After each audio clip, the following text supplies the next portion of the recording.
I think it's just like the way that that sentence is organized confused me.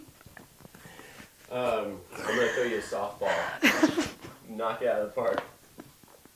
Killing it.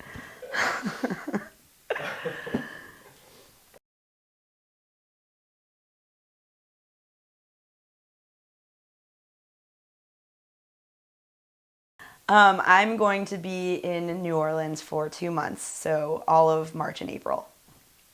I think it's gonna. I think it's a perfect amount of time. You know, I feel like it takes me a while to kind of settle in, and by the time I'm settled in, it's time to go. Sometimes I'll start with kind of like a literal thought and can continue making something visually. Other times, you know, in terms of like want to make something with text.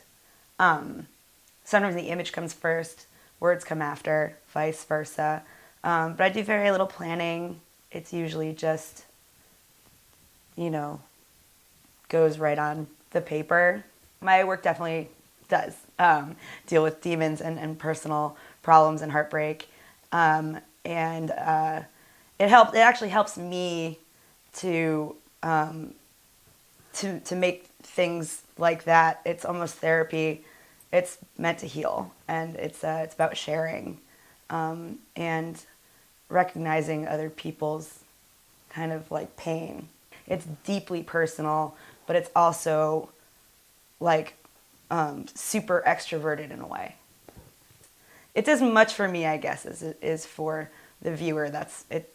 It's kind of a give and take, or that's how I think about it.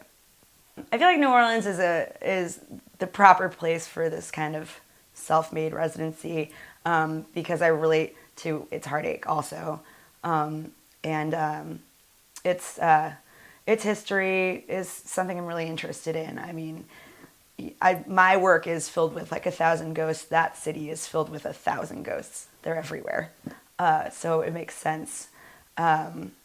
You know, I've been in New York for 10 years. Kind of change of environment is pretty crucial for me to move on with a new body of work.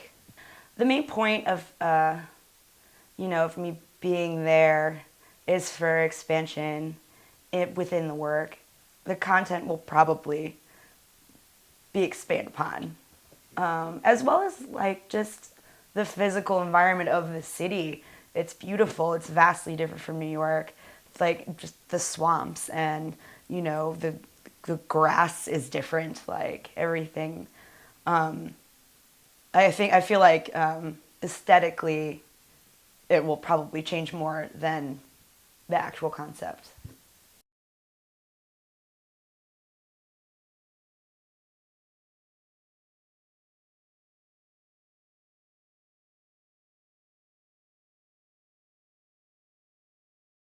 Yeah. Like,